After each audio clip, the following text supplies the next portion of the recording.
Hola, buenas tardes a todos. Muchas gracias por asistir a esta presentación, a esta conferencia que la Asociación Ares de Reservistas Voluntarios ha organizado con motivo del Día del Reservista, que como saben fue el día 2 de mayo.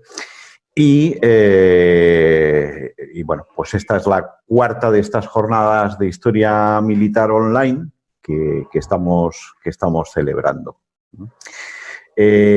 Hoy tenemos como ponente, hoy vamos a hablar, ayer estuvimos hablando de la guerra civil en Cartagena, y hoy nos vamos al norte, al frente del Nalón, en Asturias, en 1937, y para contarnos cosas de lo que ocurrió allí y en aquella época tenemos a Antonio López, que es alférez de navío, también conocido como Antonio Cuestas, y bueno, pues es un currículum apabullante, es vocal de la Asociación para la Recuperación de la Arquitectura Militar Asturiana, ARAMA, es profesor, es ingeniero, es máster en historia, es de los pocos reservistas españoles, vamos, de los pocos, o el único reservista español que cuenta con el curso superior para oficiales de la reserva, especialistas de Estado Mayor de la Escuela Militar de París. Una cosa que al resto de los reservistas nos da mucha envidia. Y bueno, luego también es conferenciante, colabora en medios de comunicación, es autor del primer libro publicado en España sobre la reserva voluntaria, la Reserva Militar Voluntaria de España, Urdimbre y Retroprogresión. Es un libro que ha tenido muchísimo alcance y bueno, creo que está preparando una actualización e incluso una traducción. Y ya sin más, quiero cederle la palabra a Antonio. Cuando él termine su exposición, pues abriremos un turno de preguntas. Así que, Antonio, pues cuando quieras, tuyo el avión. Muchas gracias. Modo presentación. Bueno, pues lo dicho, buenas tardes. Muchísimas gracias a todos en estos días primaverales y veraniegos estar aquí. Os lo agradezco muchísimo. Bueno, como veis ahí, el título es 1 de agosto del 37, el desastre del Cimero. ¿Por qué ese título? Bueno, pues porque el Ejército Popular de la República, como veremos, tuvo ahí un desastre muy considerable. Y el subtítulo, la última ofensiva del Frente Popular en Asturias, pues eso, porque fue la última ofensiva y a partir de ese momento perdió cualquier tipo de superioridad y pasó a la defensiva totalmente. Bueno, os decía que tengo un blog que lo llamo Cimero, pero es pura casualidad, no tiene nada que ver con la batalla esta que voy a hablar. Cimero y fondero son unos términos que se utilizan mucho en asturiano para referirse a los altos y a los bajos. Y un día, pues puesto a elegir un apodo, pues preferí esa palabra ligada a mi infancia y a mis gustos por la montaña. No tengo ninguna ligación ni familiar ni emocional con la batalla que vamos a relatar. En fin, como se dice en las películas, cualquier parecido con la realidad es pura coincidencia. De bien nacidos es ser agradecidos, así que tengo que agradecer a Ares, en este caso a los organizadores, a Jorge Bañón, esta colaboración y darle las gracias porque, bueno, en estas técnicas que pues poner en marcha, yo creo que esto ha venido aquí, esta comunicación a distancia ha venido para quedarse después de esta gripe, entre comillas, china. A Benigno Maujo, que siempre se acuerda de mí para todas estas cosas, y como se diría en Andalucía, a todos ustedes. Seguro que se me queda alguien, pero bueno, por supuesto que estoy dispuesto a resarcirlos en el momento en que me lo indiquen. Doy siempre las clases de pie, entonces de alguna manera, bueno, he visto que aquí realmente hay que estar sentado, es difícil.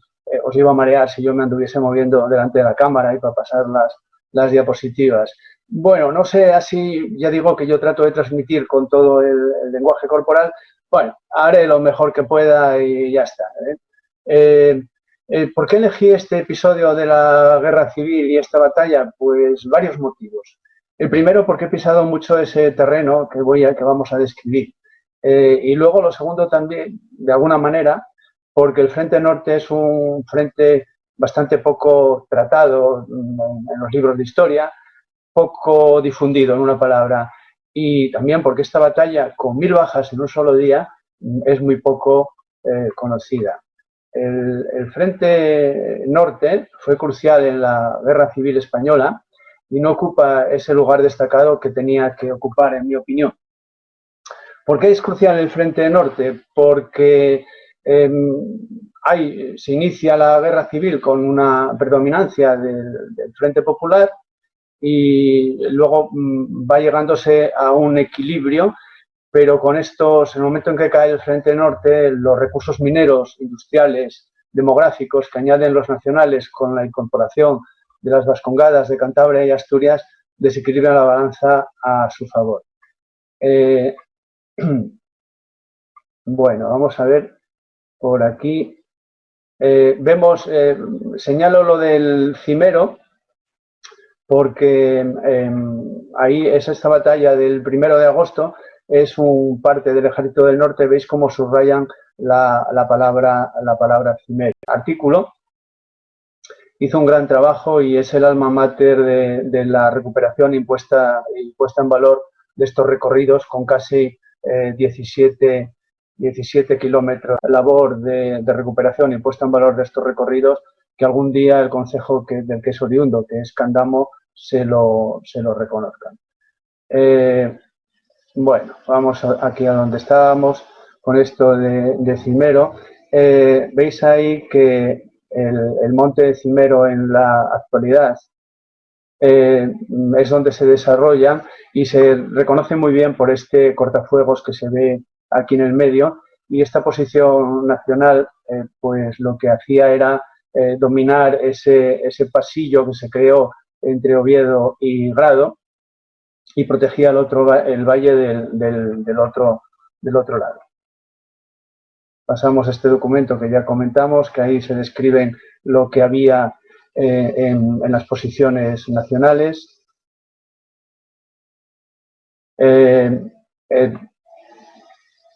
También tenemos esta revista que ya os comenté. Los objetivos básicos de esta charla pues son divulgar la Guerra Civil Española, que es el hecho más importante del siglo XX, probablemente de los 2 últimos siglos, y es muy poco conocida entre el español medio. En los colegios propugnamos la pedagogía de la paz. Eso es perfecto, pero no se puede obviar ni la guerra ni sus escenarios. Mi objetivo aquí es divulgar. Me consta que hay varios historiadores entre la audiencia y hablo pues en calidad de divulgador y como mero aficionado a la historia. Volviendo a la necesaria pedagogía de la paz, ya los latinos nos lo advirtieron con ese conocidísimo adagio de si vis pacem para bellum, si quieres la paz, prepárate para la guerra. Como se recoge en esa guía que os he mostrado, la guerra civil, por su significación y trascendencia, debe permanecer en nuestra memoria colectiva y ser objeto de estudio y divulgación. Si no, caeremos en lo que nos dice otro conocidísimo dicho, que los pueblos que no conocen su historia están condenados a repetirla. También mi intención al hacer esta charla es, lo voy a decir claramente, fomentar el turismo y a ver si alguno de vosotros se anima a dar una vuelta por aquí por el verano, por estos días ya que son veraniegos. Estos sitios que os voy a comentar espero que os despierten la curiosidad.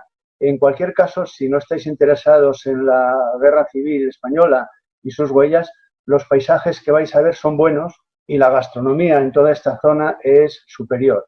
Digo que los paisajes son buenos, simplemente si os acercáis a alguna de estas posiciones, aunque no os apetezca patearlas mucha, que sería lo bueno, pero se puede acercar a la mayoría de los sitios, se llega perfectamente en vehículo, y todas estas construcciones y huellas de infraestructuras militares se asientan en puntos dominantes del terreno y gozan de vistas privilegiadas. ¿Por qué digo lo del turismo? Pues por una cosa que está muy clara, tendremos que apoyarnos entre nosotros. Así que a dejarnos divisas internas, que la que se avecina es de agárrate que hay curva. Y ya puestos también, pues proclamo la benignidad de las temperaturas en Asturias y en toda la cornisa cantábrica en el verano, otro aliciente más. Bueno, vamos a ver, mira, los hechos que acontecieron tuvieron lugar en esta zona que vemos aquí, que son las sierras del Pedroso y Bufará. Están muy bien situadas, a 20 minutos de Oviedo, por autopista, por Avilés, lo mismo en coche. En el centro de Asturias es lo que se llama un cordal prelitoral. Y aquí tuvieron lugar los hechos que describiremos a continuación y que dejó sembrado este campo de batalla con más de 600 cuerpos en la que fue la última ofensiva del Ejército Popular de la República en el norte. Las pérdidas de vida aquí acaecidas tienen ya en sí un valor rememorativo, pero en esta zona presenta, insisto, un valor paisajístico. Vemos aquí paisajes sobre el control del río Nalón, aunque esto es lo que se ve justo del otro lado, desde la cima de donde ocurrió la batalla. No obstante, el pasillo de Grado Oviedo, aunque queda en el otro sentido, es muy parecido y nos da una idea de la composición del terreno. Además del paisaje y del recuerdo a los caídos, presenta también un extraordinario legado de infraestructuras militares, trincheras de todo tipo. Aquí veis una trinchera, cómo se bifurca. Esta trinchera se bifurca para permitir el paso de camillas con los heridos. Es decir, una de la camilla, por ejemplo, vendría, se pondría aquí y por aquí se permitiría el cruce de los otros. Hay chamizos, que es el nombre dado en Asturias a diferentes abrigos de combate y descanso, nidos de ametralladoras, casamatas de artillería, observatorios, puestos de tirador, fusileros. Todo esto, como os decía, se puede ver en esta guía del Ayuntamiento de Candamo. También el Grupo de Desarrollo Rural del Camín de la Mesa tiene sus guías, que fue quien lo hizo, y con escribir Candamo frente al Nalón, por ejemplo, ya aparecería este espacio histórico que aquí tenemos una pequeña muestra mismo en la portada. Vemos uno de los nidos de ametralladora y luego veis que los caminos están perfectamente transitables para poder ir por ellos. Todos estos vestigios recuperados que forman parte del legado militar estaban ocultos, abandonados, desprotegidos. La labor altruista de Arama, recogida, como decía, por el Grupo del Camín Real de la Mesa, junto con los ayuntamientos de la zona, los ha revalorizado y dado lugar a este espacio histórico del Frente del Nalón. En la contraportada, aquí se recoge el espíritu que anima dicho espacio, donde dice: sean bienvenidos a este espacio todas las personas interesadas en la historia en general y en la de nuestra guerra civil en particular, con independencia de la posición que cada cual en relación con los bandos entonces enfrentados, respetemos ese entorno que nos debe hacer reflexionar sobre el mayor trauma de la historia española en el siglo XX. Voy a pasar a dar unas pinceladas de la guerra civil en Asturias. La guerra civil española es también conocida como la guerra de los 1000 días, casi que son 1000 días. Aquí vemos un libro que se titula así, 1000 días de fuego, de Gárate Córdoba, que recomiendo, es muy interesante. Llegó a general, era un joven oficial de aquella, y describe su paso por la guerra civil, entre otros en el frente norte y en concreto en Asturias, donde vivió duras batallas. En Asturias no duró esos 1000 días, sino fueron 15 meses, de julio del 36 a octubre del 37, pero fueron 15 meses muy intensos, con un batallar diario incesante. Oviedo fue la clave que determinó la guerra civil en Asturias. Para los alzados era el único punto dentro de Asturias que quedó bajo su control, y para las milicias republicanas era como un quiste que no podían controlar todo el territorio. Además, aparte de que, lo vamos a ver luego, de que están obsesionados por la Revolución del 34 y tomar Oviedo, aparte que eso se comenta poco, es un nudo de comunicación. Todo el carbón que sale de las cuencas pasa a través de Oviedo. Si Oviedo está cortado, no puede alimentarse ese carbón pues hacia Santander, hacia el País Vasco. Es decir, que era también algo muy importante. En la foto vemos a los civiles huyendo. He leído en unos sitios que era la aviación republicana, en otros que era de cañoneo. Sea aviación o sea artillería, vemos lo que es la céntrica calle de Uría con la estación de la Renfe aquí al fondo, donde está la humareda de las explosiones. En cualquier caso, como os decía, ambos bandos quedan marcados a sangre y fuego por lo que ocurrió en octubre del 34. Unos lo llaman revolución y otros un golpe de Estado contra la República dado por el PSOE y otros grupos de izquierda que tuvo sus dos puntos más calientes en Cataluña y en Asturias. En Cataluña, con el protagonismo de Esquerra Republicana, hay un libro muy conocido que son 10 horas de esta catalá y dejó poco lugar a dudas del golpe que llevó la República. Pero se rindieron pronto. Como veis ahí, dice en estos pasquines que se tiran en Asturias, la Generalidad de Cataluña se rindió. En Asturias fue más largo, dejó más de 1000 muertos. Para algunos historiadores piensan que el 34 es el comienzo de la guerra civil y para otros incluso llega a justificar el golpe del 36. Aquí en Oviedo fue muy dura el tema de octubre del 34. Solo lo señalamos de la importancia que tenía para ambos bandos la capital.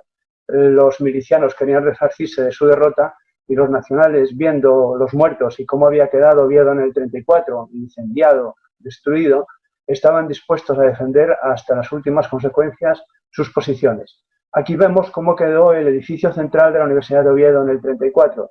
Tenía una biblioteca, que se ve aquí, bueno, los restos, que contenía libros únicos en el mundo, de un valor incalculable y que desaparecieron para siempre consumidos por las llamas. Sin olvidar la voladura con dinamita de la Cámara Santa de la Catedral, con la Cruz de la Victoria y las reliquias de gran valor para la cristiandad.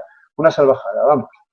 También en Gijón se produce también el levantamiento en los cuarteles del Coto y Simancas, pero no consiguen triunfar ante unas milicias republicanas muy numerosas y armadas.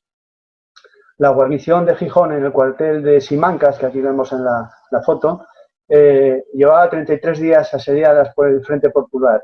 Los rebeldes, acuartelados, con el coronel Pinilla a la cabeza, querían emular la resistencia numantina del Alcázar del Toledo, pero a las 11 horas del 21 de agosto del 36, apenas después de un mes de la sonada militar, se recibía en el puente de mando del buque Almirante Cervera un mensaje desesperado. El enemigo está dentro, disparad sobre nosotros. Según relata Artemio Mortera en su libro de comandante crucero Cervera a comandante militar Gijón, ante la desesperada petición que le hacen, el comandante del almirante Cervera trató de confirmar. Recibido despacho, démelo cifrado. Le responden, no hay tiempo a cifrar. No hubo tiempo porque los milicianos del Frente Popular tomaron el cuartel y ejecutaron a los supervivientes. Por cierto, la foto esa con la histórica pintada es de un muro de Madrid y suena casi a revolucionaria. Volvemos a la guerra civil, al 36.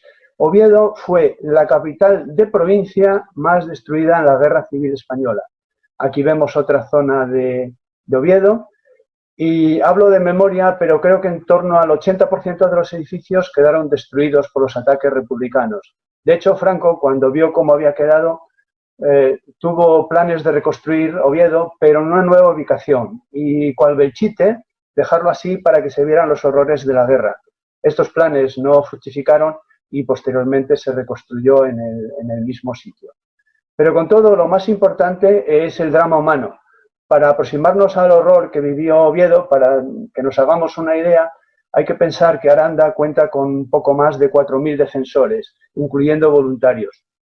3 meses después, cuando las columnas gallegas llegan en octubre, quedan de esos 4000, quedan 600 en pie, y eso contando a los heridos entre ellos. En la foto vemos a un hombre contemplando a una mujer en una foto de Floro. Florentino López es el fotógrafo que están saliendo de estas imágenes del lado nacional y por el lado republicano está Constantino Suárez. Ambas muestras se conservan en el Museo del Pueblo de Asturias en Gijón. La calle que vemos aquí es la calle San Bernabé. Hoy es una concurrida calle llena de terrazas en la ruta del vino, de la cómoda, limpia, bonita y alegre ciudad de Oviedo, pero que en 1936, hace 84 años, estaba viviendo el horror. Vemos aquí un cruce de las columnas a través de las columnas gallegas a través de la cornisa, de la cordillera cantábrica, perdón. Y bueno, recordar que el Frente Popular triunfa en toda Asturias, salvo en Oviedo, y también en Santander, pero no triunfa en Galicia ni en León. Rápidamente los rebeldes comienzan a preparar el auxilio a Oviedo. A finales del 36, de julio del 36, perdón, salen dos columnas, una por la costa y otra por el puerto de Litariegos. Se le suman pronto otras tres columnas, dos se unen a la de la costa y otra a la del interior.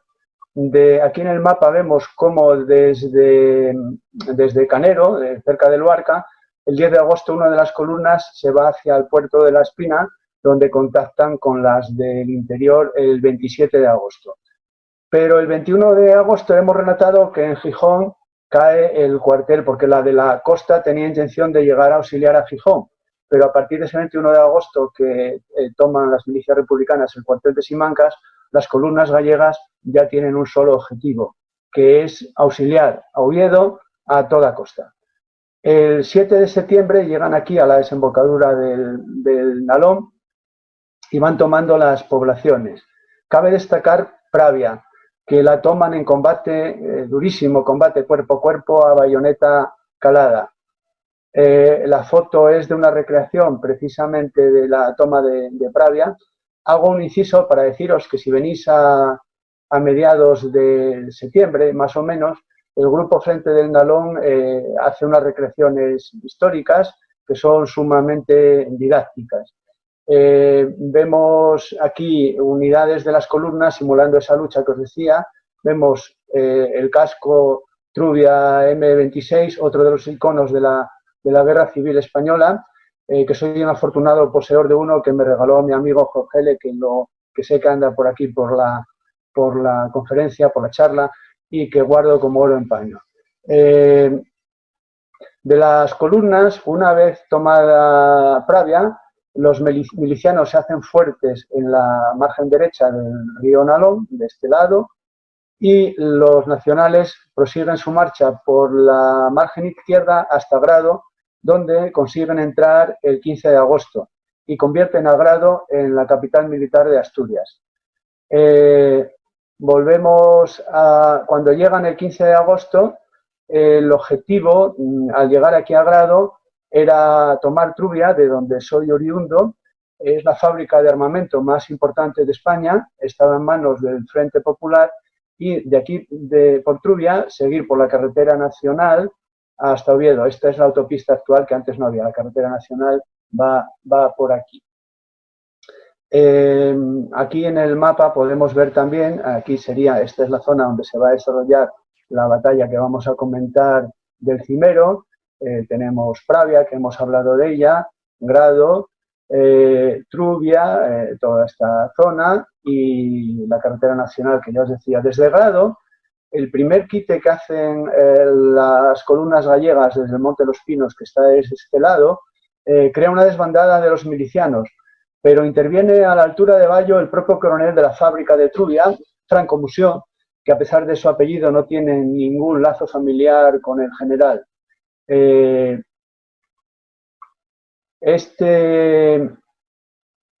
Franco Musió, es curioso lo que le pasó, porque estuvo a punto de ser fusilado por el Frente Popular. En concreto, el Partido Comunista lo acusó y tuvo el juicio, y lo acusaba de ser un hombre dudoso al régimen y sabotear la producción de la fábrica. Pero otros partidos y organizaciones sindicales de izquierdas lo defendieron ante el Tribunal Popular y fue absuelto. Volvieron a juzgarlo los tribunales nacionales y fue fusilado. Lo curioso del caso es que, dada la escasa producción de la fábrica durante ese periodo republicano de un año, podía haber justificado de algún modo el sabotaje de la fábrica. En el libro que tiene Artemio Mortera sobre la fábrica de Trubia lo cuenta. Estoy hablando así de memoria, pero durante el año republicano la fábrica produjo unos 20 cañones y al año siguiente, desde octubre del 37 a octubre del 38, los nacionales produjeron como 10 veces más, un 200. Estábamos en guerra civil, es decir, los suministros y todo lo demás costaba. Pero el hecho este que os comenté de volver en la zona de Bayo, pistola en mano, amenazando con pegar un tiro al que no volviese al frente, le habría costado la vida a buen seguro. Los alzados, si bien con los civiles conmutaron muchas penas de muerte y los condenados a cadena perpetua, en muchos casos salían a los pocos años de cárcel, pero sin embargo con sus compañeros de armas no tuvieron piedad. Era, por resumirlo, o estás conmigo o estás contra mí. Dado que el objeto no es el objeto de la charla, no me quiero extender más con el coronel Franco, pero es un personaje curioso, atrayente y merecedor de un estudio histórico profundo que no se ha hecho hasta el presente. Fracasado este avance hacia Trubia, que quedaría por esta zona, vemos en este mapa de época que desde el archivo militar de Salamanca, no pueden avanzar hacia Trubia dadas las defensas que se articulan en torno a la villa cañonera. Su objetivo sigue siendo llegar a Oviedo. ¿Y cómo lo hacen? Pues cambian de dirección. Aquí tratan de pasar desde Grado el puente de Peñaflor y luego pasar hasta llegar a Oviedo. Los republicanos van volando todos los puentes sobre el Nalón, pero en concreto en este que hay aquí en Peñaflor no lo consiguieron, fracasaron en el intento. Lo que les sucede a los nacionales es que han tenido combates muy duros y se agotan. Y además tienen la mala noticia desde Galicia que ya no tienen tropas de reserva que enviarles. Mucho se ha hablado de los combatientes republicanos asturianos obsesionados con tomar Oviedo, que siempre se supone que hubiera pasado si se emplean en otros frentes con más necesidades. Pero se ha hablado muy poco que las tropas de las 4 provincias gallegas, más León y todo el occidente de Asturias, que es la tercera parte o más de Asturias, se iba sumando al esfuerzo bélico de los sublevados, quedaron agotados en ese esfuerzo.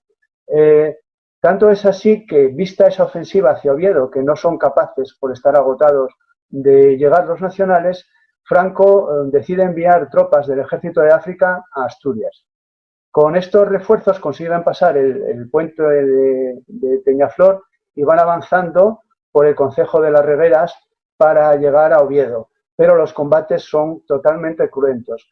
Para dar un ejemplo, llegan tropas de la Legión y en las primeras de cambio las compañías que llegaron quedan absolutamente diezmadas. Tienen que rehacerse con gente de Grado y alrededores. Tras estos combates tan sangrientos, consiguen por fin enlazar con Oviedo, que vemos aquí, y consiguen este pequeño cordón umbilical que vemos entre Grado y Oviedo, de azul las nacionales y de rojo vemos las tropas republicanas. Ese cordón umbilical que con Oviedo se comunicaban de noche con las luces de los vehículos apagadas, a oscuras y siempre recibiendo disparos porque en algunos puntos solo había 200 metros de separación. Ese cordón umbilical, decía, se mantuvo milagrosamente, podríamos decirlo así, sin ser cortado por los republicanos, que salvo ese pequeño pasillo, seguían sitiando y atacando a los defensores de Oviedo. Mucha gente con la que he hablado cree que en octubre Oviedo se libera, pero no, lo único que consigue es este pequeño pasillo, mientras que sigue siendo sitiado. Fortificar, decían los republicanos, es vencer. También le pasa, el mando republicano en Asturias también ya tenían tendencia a fortificar y ese desgaste que tienen también refuerza esa tendencia. Los nacionales, quitando Oviedo, que sí fortificaron, aunque luego la expansión urbana se los llevó por delante y ya no queda casi nada de restos de fortificaciones nacionales en el casco urbano, como os decía, su meta era llegar a Oviedo a toda costa. Su ansia era avanzar. Para ello, iban avanzando y construyendo defensas provisionales y rápidas que no les distrajese del avance hacia la capital. Bajo ese lema de fortificar es vencer, el Frente Popular crea un entramado con redes defensivas que los nacionales no pueden avanzar ni hacia Gijón ni hacia Avilés. El resultado es que el frente del Nalón queda estabilizado durante meses. Todo este frente que vemos aquí de rojo-azul en el Nalón, todo esto queda estabilizado durante meses. Señalar que el frente del Nalón tiene varios intentos de ser cortados. Por ejemplo, hay una ofensiva fallida en octubre del Ejército Popular de la República. Lo vuelve a intentar también en noviembre del 36 y en noviembre del 36 llegan a tomar el Cimero, que vemos, voy a volver al mapa anterior, llegan a tomar el Cimero, que es por esta zona, pero en un rápido contraataque los nacionales recuperan la posición. Esta posición, claro, del Cimero y todos estos montes que vamos a ver es esencial porque controlan el puente y el pasillo de Grado. Del otro lado del río, como os decía, tiene muchos vestigios también la zona de Grado, que vamos a ver ahora. Y aquí ya hemos visto del otro lado que están los vestigios del frente del Nalón. Del otro lado, gira en torno al Monte de los Pinos que estamos viendo aquí. Este Monte de los Pinos era nacional y todo lo demás estaba también rodeado por el ejército republicano. Como os decía, hay una ofensiva en noviembre y en esa ofensiva de noviembre los republicanos, con ayuda de blindados soviéticos, llegan a entrar en Grado, llegan a llegar al centro mismo de Grado, pero llegan y no consiguen nada más que retroceder, no consiguen objetivo alguno. Aquí vemos bien en este mapa también, habíamos señalado, aquí en esta zona es donde repelió el coronel, que os comentaba, el coronel Franco, pistola en mano, y toda esta zona sería la de Etruria. También aquí vemos uno de los muchos puentes volados, en este caso al lado de Grado, que como os decía fueron volándolos. A partir de todas estas cosas que os voy comentando y con Arama y el frente del Nalón y Artemio Mortera como alma mater del asunto, tenemos el Museo de la Guerra Civil en Grado. Muy interesante, creciendo día a día y esperando por vuestra visita. En la foto vemos la presentación del museo en Fitur con el título de La Guerra Civil se hace museo en Grado. Es un museo muy completo, como os decía, creciendo, tiene armamento, construcciones, nidos de ametralladoras, tiene hasta cocina de campaña, hospital, y insisto, creciendo. Aquí vemos la estela de 2 aviadores alemanes de la Legión Cóndor, caídos en la batalla del Oriente de Asturias en septiembre del 37. Como os decía, está todo ahí, hay las rutas de Grado, las rutas del espacio del frente del Nalón y este museo que todo ello está esperando por vuestra visita. En febrero del 37 seguimos avanzando y ahí el Ejército Popular organizó la mayor de las ofensivas habida en Asturias. Tienen algún pequeño éxito en los alrededores de Oviedo, pero 15, nada menos que 15 brigadas con 100 piezas de artillería, decenas de vehículos blindados, apoyo aéreo, fracasan tanto en la toma de Oviedo como en estrangular cualquier punto del pasillo de Grado. El ejército republicano del norte queda muy tocado de moral y sufre grandes pérdidas materiales, concentrándose todavía con más ahínco en lo que os decía antes de lo de fortificar, es vencer. Pero así todo, a pesar de ese agotamiento que tenía el Ejército Popular de la República, en agosto del 37, de nuevo intentan cortar el pasillo de Grado Oviedo, que es lo que le da, el 1 de agosto del 37, lo que le da título a esta charla. Me apoyo para ello en el artículo que os comentaba de mi compañero de Arama, Enrique, junto a Juan Álvarez. Hubo un artículo de 13 páginas que está disponible en la red, muy bien documentado, con poner Arama, Casamata, aparece la revista y podéis ir pasando las páginas, y cuenta con detalle los hechos que yo voy a resumir aquí. Tiene además una cosa muy interesante, y es que en esta investigación obtienen los informes de las comunicaciones telefónicas del Ejército del Norte Republicano en Asturias, que se conservan en el Archivo Militar de Segovia. Paso a hacer un resumen y dejo el artículo para quien quiera profundizar. En este mapa que nos va acompañando a lo largo de la exposición, vemos que han pasado un año desde julio del 36. Vemos, como ya hemos visto, que el frente del Nalón se estabiliza desde la desembocadura del Nalón en San Esteban de Plavia hasta Peñaflor, el puente que ya os he señalado, que es por donde se pasa hacia el Escamplero y que se llega en embudo hasta la capital del Principado. Hemos visto cómo todos los intentos que habían tenido los republicanos de tomar café en el Peñalba habían sido en vano. Lo de tomar café en el Peñalba era las que los milicianos usaban constantemente, decían, nos vemos en el Peñalba, tomaremos un café en el Peñalba. Oviedo, desde el 34, tenían esa obsesión. Era un café situado en la céntrica calle Uría y era el lugar por excelencia de la burguesía ovetense. El café cerró hace unos 60 años y era esa obsesión. Los atacantes están agotados, pero no lo están menos los rebeldes, los sublevados, como hemos visto con tantos combates.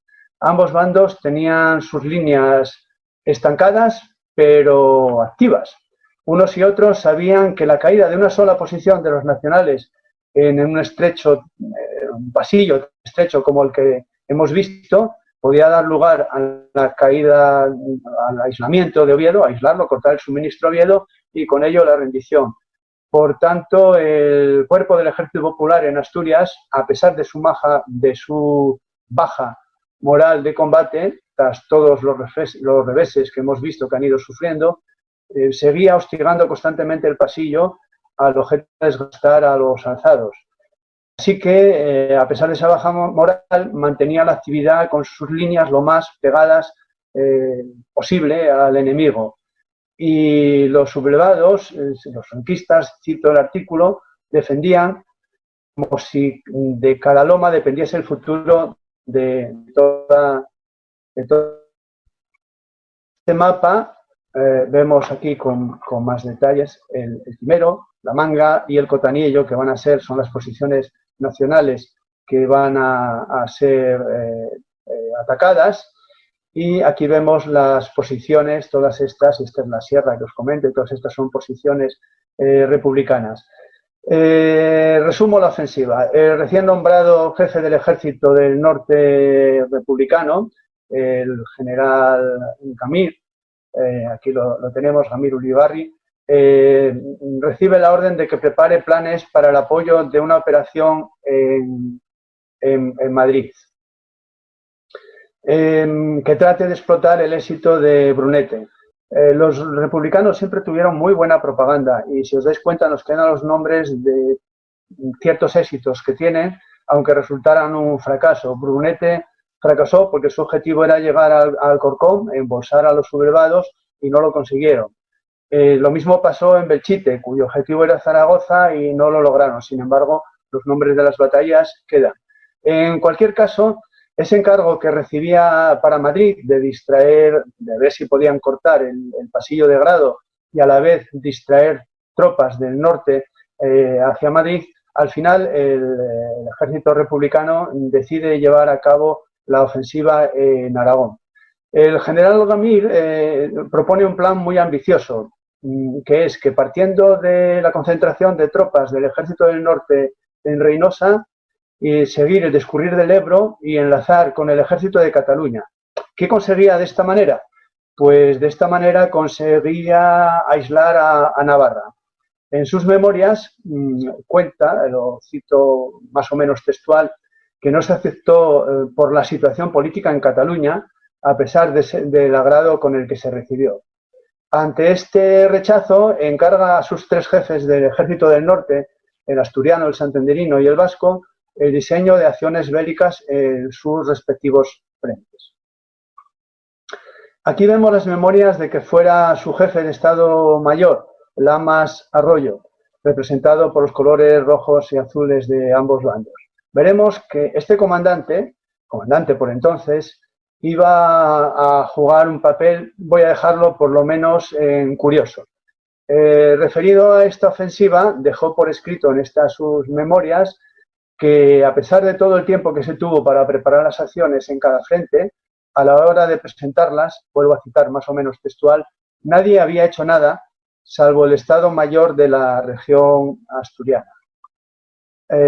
Aquí tenemos a la derecha al jefe del Estado Mayor del Cuerpo del Ejército de Asturias, el teniente coronel Linares, que propuso una muy meticulosa y muy elaborada acción sobre el Cimero, la Manga y el Contaniello, que son las posiciones que van a ser atacadas.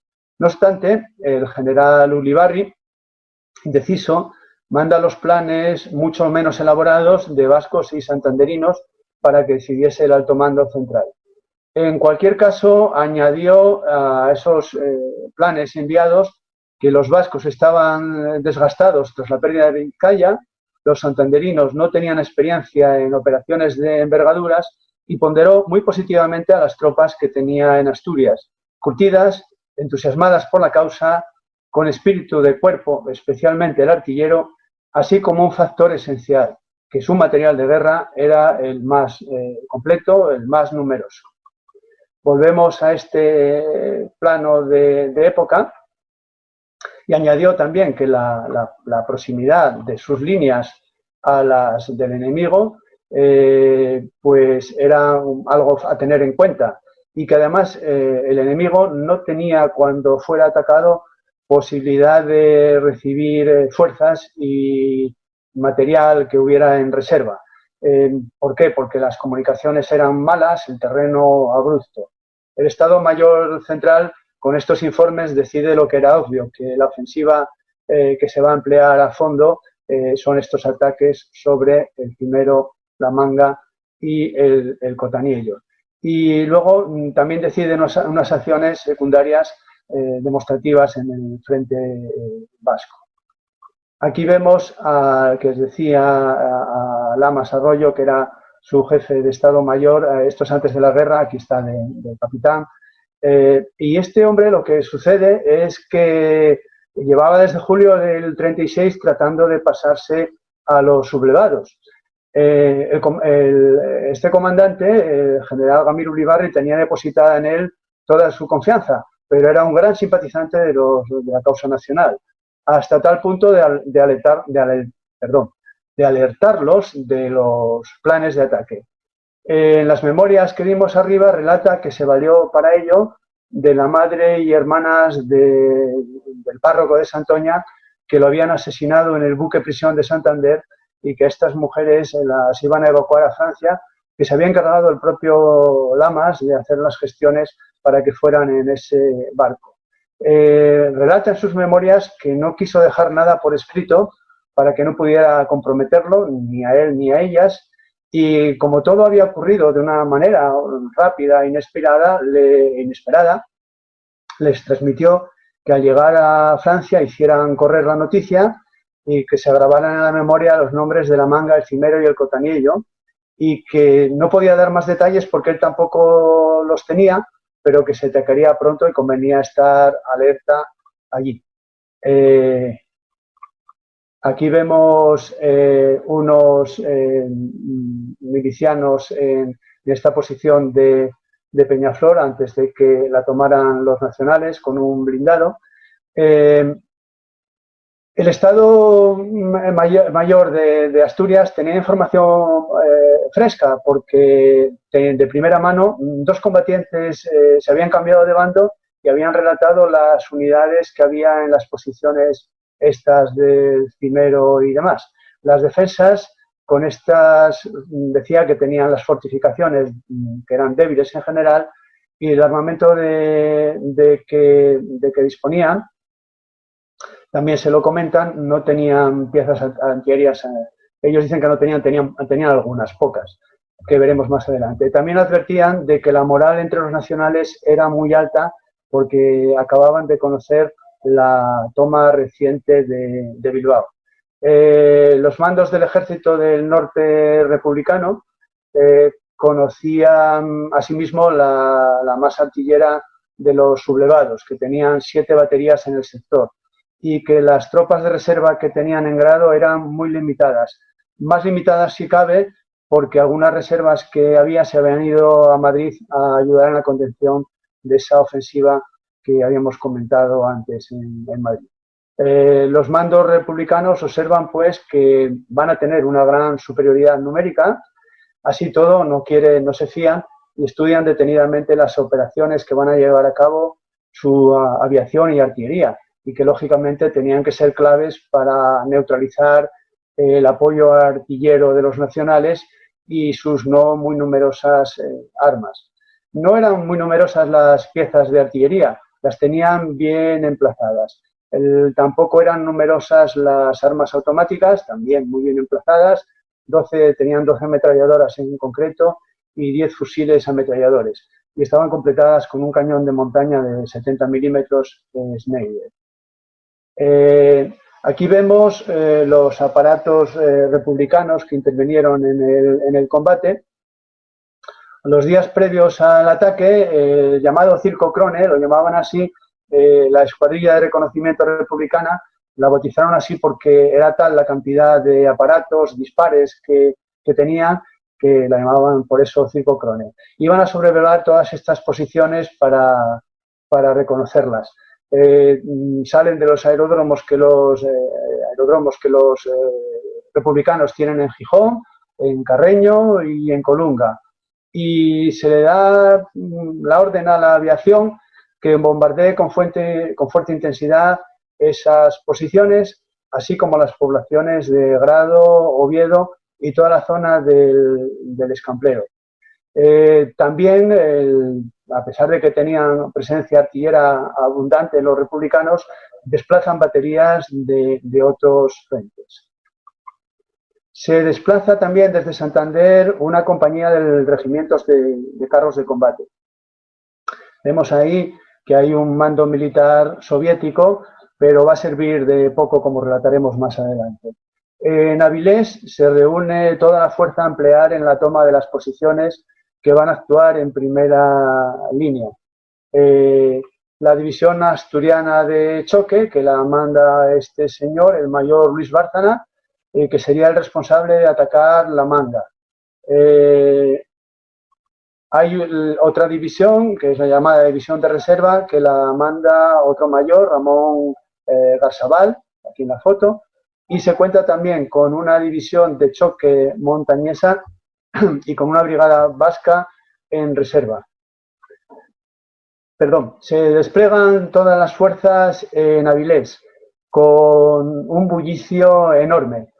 Tanto es así que el comandante Lamas, el simpatizante de los nacionales, dice en sus memorias que los preparativos eran tan visibles que durmió con tranquilidad, porque si su mensaje de alerta no había llegado a los nacionales, pues con todo este bullicio iban a darse perfectamente cuenta de todo lo que estaba pasando. En el artículo que investiga muy a fondo, parece que el aviso no llegó a los nacionales, pues por una cosa muy sencilla, porque los nacionales no variaron para nada la distribución de la fuerza que había, ni las actividades diarias que tenían de mantenimiento de posiciones y demás, no hicieron absolutamente nada. Los que sí hacen maniobras de distracción son los republicanos, que el día 30, 2 días antes de la batalla, bombardean muy duramente Oviedo y hacen movimientos de tropa en la desembocadura del Nalón en los días previos. En la noche, para asegurar más la sorpresa táctica, envían una gran columna de camiones vacíos con las luces encendidas para que se viesen perfectamente, simulando un transporte de tropas hacia Oviedo. Vemos en esta infografía de la revista, del artículo que os decía, que, bueno, vamos a comentar antes que en las primeras horas de la madrugada los zapadores republicanos abren con gran sigilo las trincheras en estas posiciones de Cimero y todas estas de La Manga y el Cotaniello, toda esta zona de por aquí. Hacen estas trincheras de aproximación, cavan los pozos para las ametralladoras y tienden las líneas telefónicas de comunicación. Vemos los avances previstos en esta infografía, como os decía, los avances previstos tanto por Garzabal como por Bárcena, hacia el Cimero, Garzabal y Bárcena hasta la Manga y el Cotaniello. Las posiciones atacadas estaban defendidas por un batallón del Regimiento Mérida 35 y luego había una amalgama de compañías de muy diversa procedencia. Tercio de Requetés gallego, regimientos de infantería Zaragoza y Zamora, infantería de marina y una sección de la 10ª compañía de zapadores. La victoria de los republicanos parecía asegurada. El objetivo de tomar esas posiciones y cortar la carretera, hasta la carretera eran más o menos 400 metros. La superioridad que tenían era aplastante, claramente manifiesta, tanto en hombres como en armas. Sin embargo, la ofensiva se fue al traste por la descoordinación logística y, como se titula esta charla, un nuevo desastre para los republicanos. Hacemos un breve repaso de su catástrofe con la artillería. A las 5 de la mañana las brigadas estaban en sus puntos de partida. Los camiones habían salido por la munición artillera a la caída de la noche para entregarla antes de la 1, como estaba prevista. Estaba previsto entregarla antes de la 1 de la madrugada. Pero los jefes de las baterías son las 5 de la mañana y llevan un montón de horas reclamando la munición. Vemos como un plan perfectamente diseñado comenzaba a fallar por la negligencia de unos pocos. Los depósitos de munición estaban repartidos por todo el territorio republicano asturiano. Citamos solo algunos ejemplos. Las piezas de 155 se desplazan en unos camiones que les calculan para que traigan un peso de 12 toneladas y media y con personal para cargar todo eso. Y se encuentran que cuando llegan a Posada de Llanes, de que los 300 proyectiles que tenían que cargar allí, solo hay el 15%, o sea, 35. En Mieres tenían que recoger 600, se conforman con 500. Desde Santander envían munición para los Schneider 75, pero mezclan los del modelo español y los del mexicano. En este caso lo que tenían allí eran los del mexicano, eran los útiles. Pero con las prisas y de madrugada se acarrean hasta las piezas sin percatarse de que una buena parte, las del modelo español, eran absolutamente inservibles. También de Santander parten 500 cargas de 105 y 200 estopines, que antes allí en una anterior se me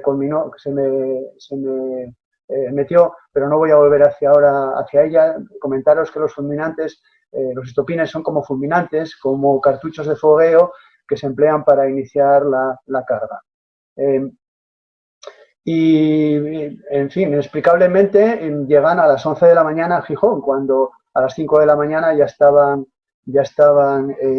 dispuestos en el combate. Y además, cuando llegan esos estopinis, para más INRI, un teniente se adueña de ellos y da igual, que a pesar de la necesidad que tenía la zona, estos estopines son míos y se acabó. Como consecuencia de todo esto que os comento, la artillería no pudo castigar antes del amanecer, como tenía previsto, las posiciones enemigas para facilitar el asalto de la infantería. Y entonces la infantería tiene que posponer la actuación y ya no puede aprovechar la oscuridad para aproximarse sin ser vista. perdiendo además algo que es esencial, que es el factor sorpresa. Tan poca sorpresa es que los nacionales, al observar movimientos en el Pedroso, lanzan el primer disparo artillero a las 9 de la mañana, seguidos por 8 más en la siguiente media hora. La artillería republicana comienza el bombardeo a las 11 y se comunica a los responsables y a la aviación que la hora H del asalto final se pospone a las 13:45. Pero no se acaban ahí los problemas de la artillería. Las piezas de 155, cuando empiezan a tirar a las 11 de la mañana, están tirando muy corto y caen los proyectiles sobre sus propias fuerzas, el famoso fuego amigo. Tras 45 minutos de bombardeo artillero, se da por finalizada la primera fase de corrección de tiro, intensifican el cañoneo sobre el Cimero y la Manga, pero a pesar de esos avisos, la batería pesada de 155 sigue tirando corto y los asaltantes del Arca, que es un pico muy próximo al Cimero, comienzan ya a desesperarse. A las 12:13 vuelven a quejarse del fuego amigo y a las 12:23 vuelven a telefonear pidiendo que, por favor, que la batería de 155 deje de tirar porque les está causando más bajas que el enemigo. A partir de ese punto, la desaventurada batería consigue corregir el tiro y comienza a batir las posiciones nacionales. La artillería nacional, menos numerosa, pero perfectamente organizada, responde con eficacia. En los meses que llevaban asentados en ese terreno, defendiendo el pasillo del Grado, habían estudiado todo ese terreno enfrente y lo habían cuadriculado. Solo decían un número y los mandos artilleros recibían la orden, consultaban el mapa y concentraban el fuego inmediatamente en una zona determinada, batiendo tanto a las baterías enemigas como a las tropas atacantes. Dejamos la artillería y nos vamos a concentrar en los blindados. Dentro de los desastres republicanos de ese día, no tuvieron mejor suerte los blindados. A la altura de un pueblo llamado Cuero, suben hilera por un camino estrecho y el primer disparo antitanque que hace la Artillería Nacional da de lleno en el blindado que va en cabeza. Queda inmovilizado, de tal suerte que, dado lo angosto del camino, los que iban detrás no pudieron avanzar. Cuando estaban a tan solo 150 metros de las alambradas enemigas, dan marcha atrás y desaparecen del teatro de operaciones. La compañía de tanques, entre comillas, había levantado unas grandes expectativas y, sin embargo, es una frustración más que añadir especialmente al general Ulibarri, que confiaba en ellas. Pasamos a la aviación. En el artículo de Menéndez en Casamata cuenta los detalles sufridos con detalle. Yo voy a hacer un resumen porque ya se está alargando mucho esto. Entonces, a pesar de que dominaban los aires, dos aparatos chocan al poco de despegar, otros dos son alcanzados y derribados y reciben quejas, además de que no entran en picado a ametrallar las posiciones enemigas. Respecto a la infantería, a las 13:45 inicia el asalto, la tercera brigada asciende con gran dificultad el Cimero y las bajas son muy cuantiosas, a pesar de tener hombres que tenían experiencia en combate. Para dar una idea de la dureza del combate, hay unos testimonios de un joven recluta, Luis Hernández, que sube hasta cerca de llegar al Cimero, y cuando llegan allí tenía un teniente y un compañero arriba, cuando están ya casi llegando. Le cae una bomba, muere el compañero que estaba al lado y cuando ve que también muere por los disparos el teniente de la compañía, empieza a correr colina abajo y no paró, según sus propias palabras, hasta llegar a Avilés. Hay que tomárselo dentro de la catástrofe que es una guerra, con cierto humor, porque se marcó media maratón, estaba en buena forma. Esto sucedió a las 14 sobre las 2. A las 2:30 se da el ataque final al Cimero y las bajas ya son enormes para los atacantes. Sin embargo, el mayor Bárcena comunica haber tomado la primera parte de la manga y a las 3 comunica que está tomada, pero que no hace oficial la toma de la manga hasta que lo compruebe él mismo. El mayor Garzabal ordena una pausa en los ataques al Cimero para consultar con sus jefes de brigada cómo hacer el asalto definitivo. Comienza una nueva fase de preparación artillera y aérea y un poco antes de las 17, de las 5, parte de las tropas empiezan a quedar sin munición de fusilería, concretamente del 7,7 milímetros que usaban en los fusiles. En el depósito del Berrón hay 200.000 cartuchos, pero el oficial al mando, el teniente Moreno, se niega a entregarlos pese a las retiradas peticiones. Esta munición es mía y no la doy. El personal que lo iba a recoger tiene que desplazarse hasta otro pueblo donde hay otro arsenal, pero tiene una pérdida grande de tiempo que tiene unas consecuencias nefastas para el ataque. A las 6, Bárcena desmiente, ahora sí, de forma oficial, la ocupación de la manga y causa una gran sorpresa entre los republicanos. A las 7:30, la aviación comunica que no puede realizar más vuelos a causa de la poca visibilidad. A las 8, pide Bárcena que la artillería castigue a la manga para iniciar un nuevo ataque. A las 9 menos 10 comunica el acierto que de la artillería, que está disparando bien y que sus hombres están preparados. A las 9:10 de la noche inicia el ataque, pero no pueden tomar la posición y tienen que replegarse, dejan en las alambradas, dejan decenas de combatientes muertos. Desde el mando le piden a Bárcena que espere órdenes y se cubra bien al objeto de evitar más bajas, que según la sanidad militar que vemos ahí, o un hospitalillo, ya habían tenido 510 bajas. A las 10 de la noche, Garbasal, aprovechando la oscuridad, organiza otro ataque al Cimero. La intensidad de fuego de los defensores, dadas sus problemas, ha decrecido, pero piden ayuda, auxilio a la Artillería Nacional, que consigue muy hábilmente crear una barrera de fuego que es lo suficiente para evitar que los republicanos puedan avanzar. A las 10:30 ordenan a Garbasal que se reagrupe y mantenga a sus tropas fuera del alcance de alcance de la artillería enemiga. A las 23:55, casi a las 12 de la noche, Bárcena informa que fracasa en ese nuevo intento de tomar la manga y pide un nuevo intento en la noche con tropas de refresco y todo esto se le concede. Ya casi a la 1 de la mañana, tras un nuevo fracaso, se le ordena que retire las tropas.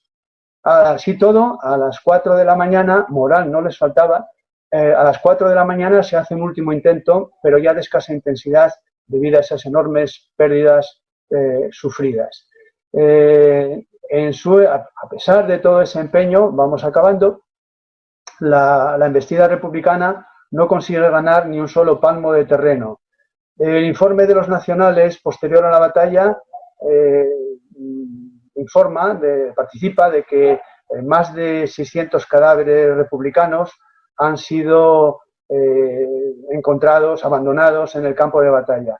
Un informe republicano posterior habla de 870 bajas y las califica como desproporcionadas al contrastarlas con las del enemigo, que son 24 muertes desglosadas, 3 alféreces, un sargento y 20 soldados, y 164 heridos de diversa consideración. En este artículo que decía de la revista, hemos visto, y sintetizo las conclusiones, hemos visto el desastre de esta acción combinada. Un frente de apenas 3 kilómetros, con pocas defensas nacionales, tanto en hombres como en materiales, con las tres mejores divisiones de infantería disponibles, con abundante apoyo artillero, aéreo y medios mecanizados. El aviso de Lamas a los nacionales, no hay ninguna evidencia, como os decía, de que llegasen, pues no hubo ninguna variación como os comenté, y se mantuvieron en abrumadora inferioridad. No se puede achacar a los combatientes republicanos, en las conclusiones que se hacen finales, falta de valentía ni de combatividad. Los cientos de caídos ese día lo testifican. La conclusión final es una evidente descoordinación logística, cierta escasez de preparación militar de algunos de los reclutas y, lógicamente, hay que sumar la obstinada resistencia y la férrea disciplina en el combate opuesta por los defensores de las posiciones a tomar.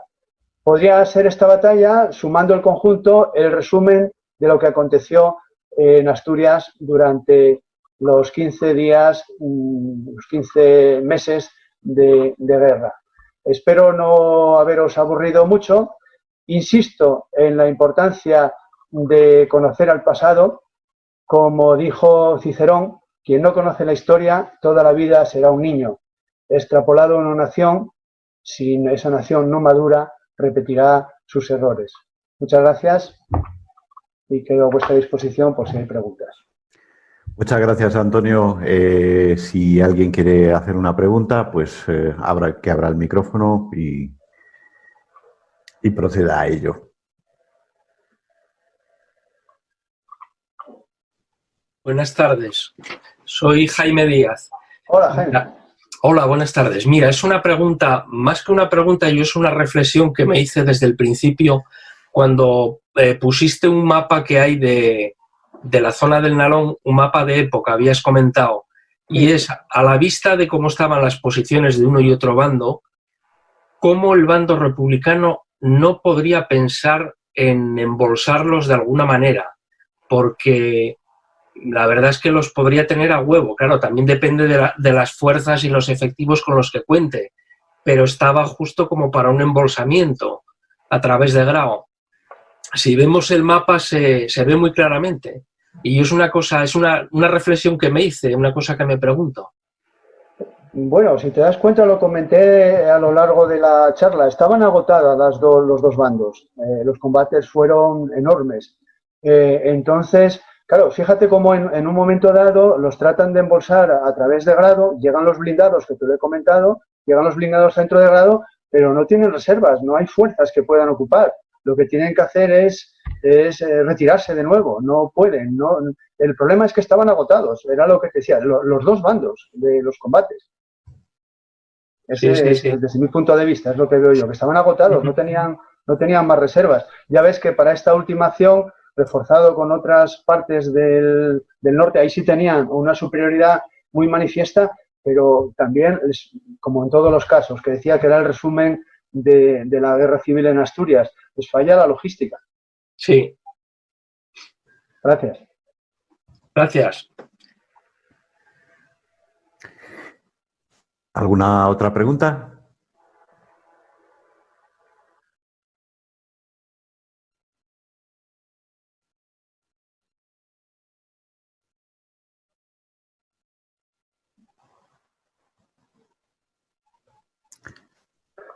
Nada, si eso deciros también que hemos organizado por estos sitios con compañeros yendo de uniforme, con la propia delegación de defensa, he tenido el gusto de guiarlos por estas posiciones, también cerca de Oviedo, por el Naranco. Tenemos prevista la de Grado, que es muy completa también, tiene muchísimas fortificaciones. No quise entrar en las fortificaciones porque, bueno, ya se me alargaba mucho la conferencia, ¿no? Y si venís aquí, por supuesto que alguien de nosotros os acompañará en esa visita guiada. Si queréis, tengo un pequeño vídeo de 2 minutos que preparé en su día, que os lo pongo para que veáis el 80% de lo que vais a ver son posiciones, trincheras, casamatas, de artillería, construcciones. Dura 2 minutos. ¿Lo pongo? Sí, claro, Antonio, por favor.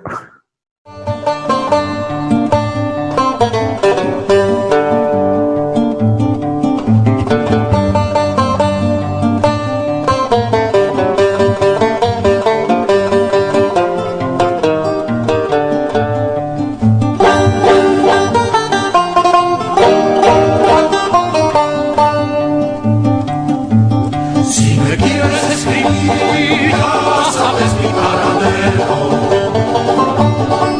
Si me quieres escribir, ya sabes mi paradero. En el frente de Gandesa, primera línea de fuego. En el frente de Gandesa, primera línea de fuego. Si te quieres poner bien para dormir en buena forma, si te quieres poner bien para dormir en buena forma, en el frente de Gandesa van y tienen una fonda. En el frente de Gandesa van y tienen una fonda. En la entrada de la fonda hay un moro mojabel. En la entrada de la fonda hay un moro mojabel que te dice paisa, paisa, ¿qué quieres para comer? Que te dice paisa, paisa, ¿qué quieres para comer? El primer plato que dan son granadas rompedoras. El primer plato que dan son granadas rompedoras. El segundo de metralla para recordar memoria. El segundo de metralla para recordar memoria. Si me quieres escribir, ya sabes mi paradero. Si me quieres escribir, ya sabes mi paradero. En el frente de Gandesa, primera línea de fuego. En el frente de Gandesa, primera línea de fuego.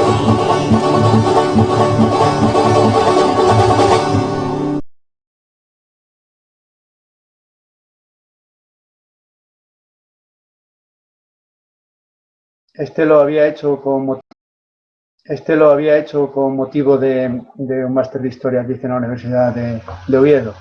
Y nada, como os decía, visteis ahí de uniforme y demás, que si venís por aquí podemos preparar alguna visita. Sigo empeñado en fomentar el turismo. Muy bien, Antonio, muchísimas gracias.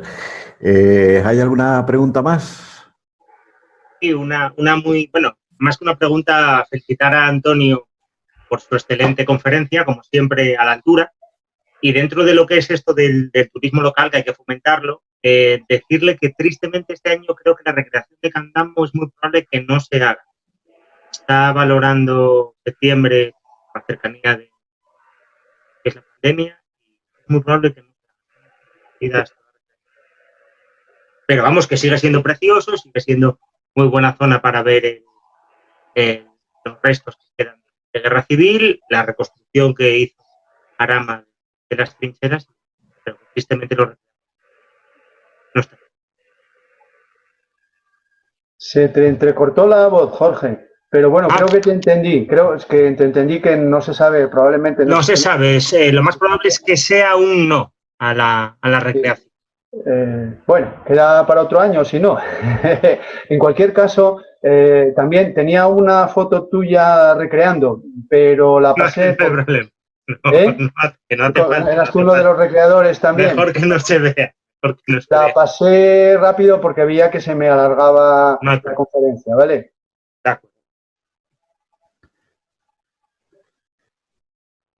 Perfecto. ¿Alguna pregunta más? Sí, me gustaría hacer una. Sí. No sé si se me oye porque no conozco muy bien los mecanismos estos. Sí, se le oye perfectamente.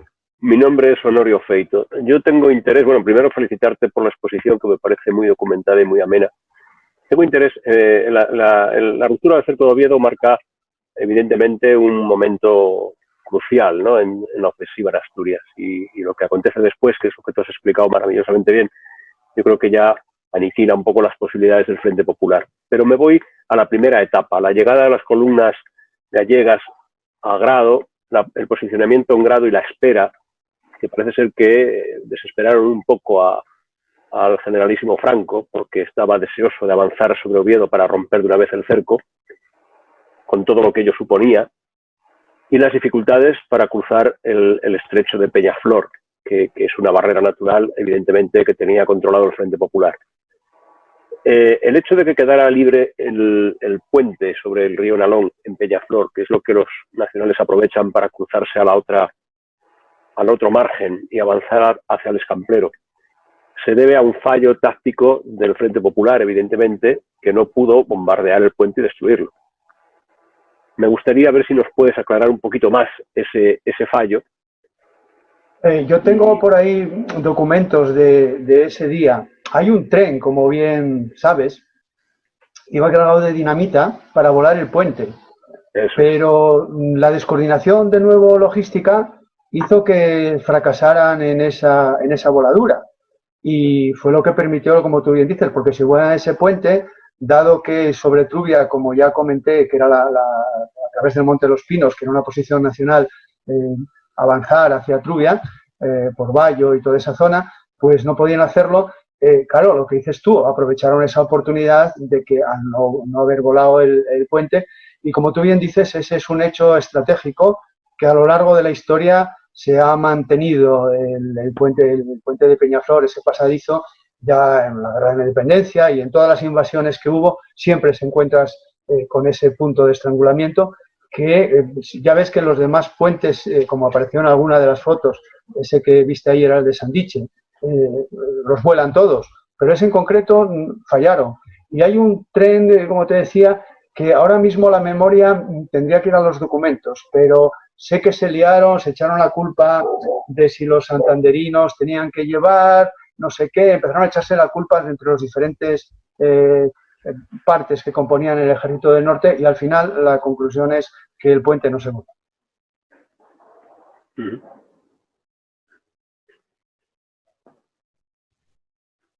El tren iba cargado de explosivos, de los mineros. Pero no me atrevo a dar más datos porque tendría que consultar el documento. Feito, si quieres, te doy más datos, si tienes interés, cojo el documento luego y te lo resumo, vaya. Me gustaría. Tal. Sí, si me pones gustaría. Antonio Cuestas en internet, aparece en mi correo, me escriben, ¿vale?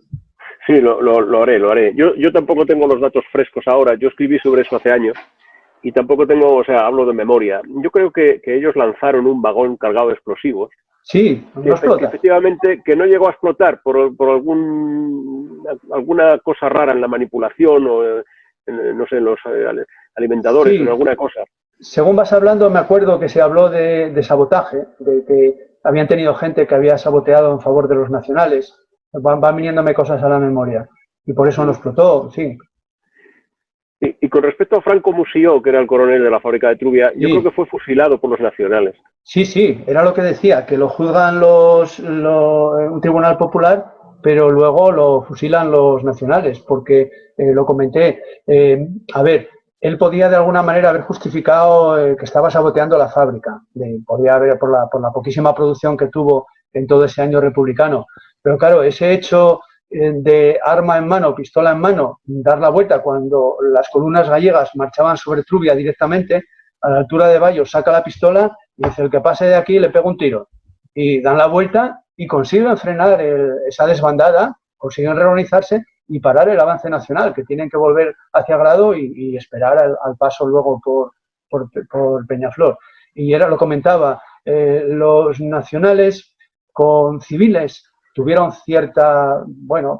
hay muchos que fueron condenados a muerte, que se les conmutó la pena, los que tenían cadena perpetua, pues pocos más pasaron de 6 años de cárcel, es decir, tuvieron una cierta, pero con los militares no tuvieron ninguna piedad. No estuviste conmigo, por lo tanto, eres mi enemigo, estás conmigo o estás contra mí, no hay términos medios. Y evidentemente los nacionales lo fusilaron, junto con un hijo suyo, que curiosamente había sido inicialmente simpatizante de la Falange, pero que como quedó bajo el tema republicano, pues lo acabaron fusilando también a él y a su hijo. Y como decía también, es un personaje muy interesante. Sin ánimo de abusar del moderador y del resto de las personas que nos están viendo, yo quería aprovechar. A mí hay una figura que me interesa muchísimo porque creo que ha pasado muy inadvertida por toda esta etapa. No está concretamente relacionada con esto que tú has expuesto, pero sí con el comportamiento de Aranda y sobre todo con lo que va a pasar en Oviedo, que es el comandante Caballero. Sí. Sí, la gente, a ver, hay una cosa, yo te lo resumo muy rápido, la gente habla de que, y son papeles del propio Partido Socialista los que estoy mencionando, la gente habla del golpe de Aranda, ¿no? Pero quien realmente lo ejecuta, quien realmente lleva y hace que el golpe triunfe en Oviedo es el comandante Caballero. Tienes un trabajo muy bueno de una fundación del PSOE aquí en Asturias que relata con pelos y detalles eso, lo relata perfectamente. Si quieres también te lo paso también porque es fácil de conseguir y explica perfectamente cómo se hace con el cuartel de los guardias de asalto y que realmente es el que hace que triunfe el alzamiento en Oviedo. Ya la última, prometo que es la última porque si no me van a dejar participar más. Hay un tema que es el de Graciano Antuña. Que tú sabrás, vamos, lo sabes seguro, mejor que yo incluso, que Gracia Noriega, que fue un gran escritor de periódicos en Asturias, al menos en 2 o 3 ocasiones que yo recuerde en la Nueva España de Oviedo, escribió una versión sobre la muerte de Graciano Antuña, siguiendo una versión que a él le habían contado, que no se ajusta a la realidad. Yo tuve ocasión de hablar con Gracia Noriega sobre eso y no me desmintió. Graciano Antuña fue detenido en Oviedo, efectivamente denunciado, forcejeó con los guardias de asalto que lo detuvieron y finalmente estaba en prisión. Luego fue trasladado a Luarca. Se habló, creo que Luis Suárez, el historiador, habló de que fue uno de los probables a tener en cuenta para canjear por José Antonio, pero al final se desestimó ese canje. Y al final, en un sumarísimo consejo de guerra, fue condenado a la pena de muerte y fue ejecutado en Luarca. Según consta en la documentación oficial que se conserva en el Ferrol, contrastada además con el libro de enterramientos de la parroquia de Luarca, etcétera, etcétera. Sin embargo, yo creo que el socialismo asturiano, y hablo del socialismo asturiano de ahora, de la transición para acá, el nombre de Graciano Antuña y la Fundación Barreiro en concreto, no lo ha tenido como muy en cuenta. No lo han convertido en un mito como suele pasar con otras figuras históricas. Pues yo de Graciano Antuña no domino el tema, pero aquí tenemos historiadores profesionales y yo los invito a que salgan a la palestra, si conocen algo, a ver si hay alguien que... Creo que de Graciano Antuña sabes tú muchísimo más que yo.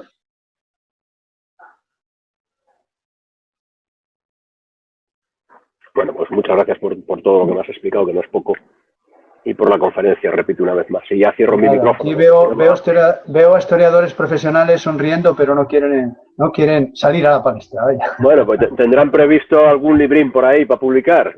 Pues igual, quién sabe. ¿No quieren adelantar datos? No, si ya veo yo a algunos sonreír también, no vayas a pensar.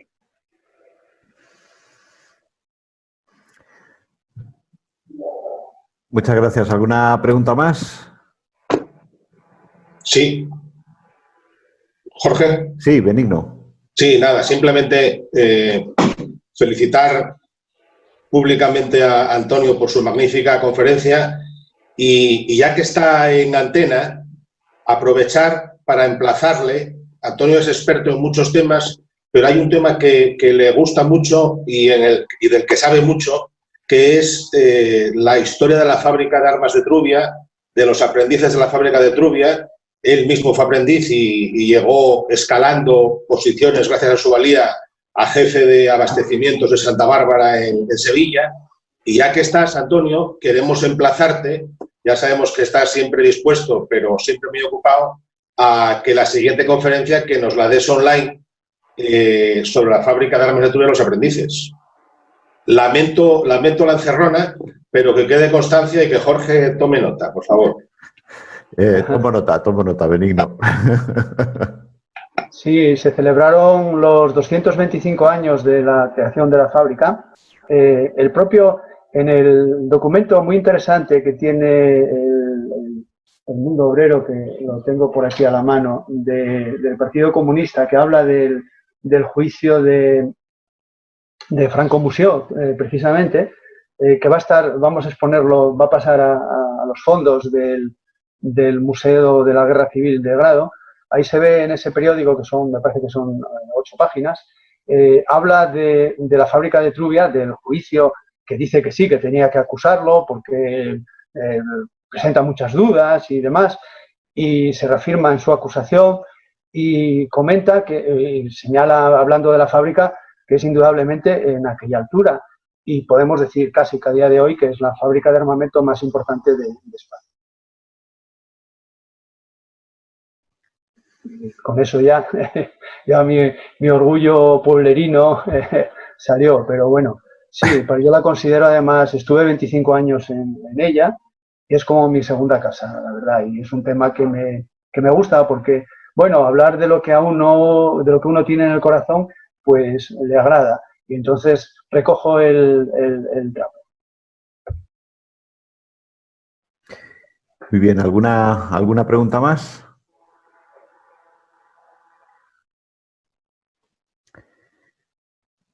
Bueno, pues antes de despedir a Antonio y a todos ustedes, quisiera recordar que mañana tenemos otra conferencia también muy interesante a cargo de Evaristo Martínez Radio y, bueno, pues que va a hablar de los prisioneros españoles que capturaron los británicos durante el siglo XVIII, que, como sabemos, es una época donde nos estábamos partiendo el alma con los ingleses por todo el mundo.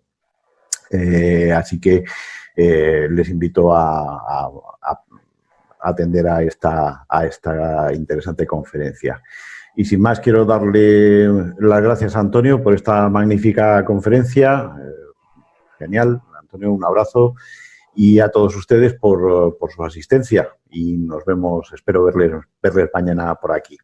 Gracias a todos. Muchísimas gracias. Siento un poco la extensión, pero os aseguro que traté de resumir porque daba para muchos aspectos que me he dejado en el tintero, pero bueno, ya me iba alargando mucho. Muchísimas gracias.